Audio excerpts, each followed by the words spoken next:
एक समय की बात है जब गौतम बुद्ध अपने शिष्यों के साथ गंगा नदी के किनारे बैठे हुए थे।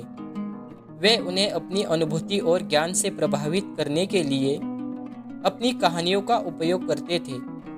एक दिन उनके शिष्यों ने पूछा, गुरुदेव, मृत्यु के बाद जीवन का रहस्य क्या है? गौतम बुद्ध चिंतित हो गए क्योंकि वह ज्ञान खुद जानने के बावजूद अपने शिष्यों को बताने में संकोच कर रहे थे। फिर वे एक शानदार कहानी जो उनके अनुभव और आत्मज्ञान को दर्शाती हो, उन्होंने शिष्यों को कहानी सुनाना शुरू किया। गौतम बुद्ध ने कहा, एक समय की बात है, एक महाराज ने अपने दरबार में एक गुणी चित्रकार को बुलवाया। महाराज उसके पास गए और कहा, हे चित्रकार, मुझे एक चित्र बनाने के लिए तुम्हारी सहायता चाहिए। मैं चाहता हूँ कि तुम मेरे लिए सबसे सुंदर चित्र बनाओ जो मेरे जीवन की सच्चाई को दर्शाता हो। चित्रकार ने महाराज को ध्यान से सुना और उसने एक शर्त रखी। उसने कहा, महाराज, मैं इस चित्र को बनाने के लिए आपके राजमहल के बाहर जाऊंगा और 1 वर्ष तक आपको मुझे अकेला छोड़ देने की इजाज़त दे। महाराज ने चित्रकार के वचनों के प्रति विश्वास रखा, इसलिए उन्होंने उसे इजाज़त दे दी। चित्रकार ने 1 साल तक एक नदी के किनारे एक छोटे से गुफा में रहकर चित्र बनाने का काम शुरू कर दिया। उसने प्राकृतिक रंगों का उपयोग करके अद्वितीय दृश्यों को चित्रित किया।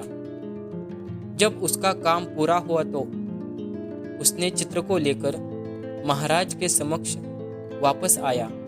महाराज ने चित्रकार के हाथों में से चित्र लेते हुए कहा, हे चित्रकार, क्या तुमने मेरे जीवन की सच्चाई दर्शाई है? चित्रकार ने मुस्कान के साथ कहा, हाँ महाराज। महाराज ने चित्र को देखा और वह चित्र खाली था। उन्होंने चित्रकार से पूछा, यह तो केवल एक धब्बा है, चित्र कहाँ है? चित्रकार ने कहा, महाराज, यह चित्र आपके युद्ध के मुद्दों, सुख और उम्र को दिखाने के लिए नहीं है।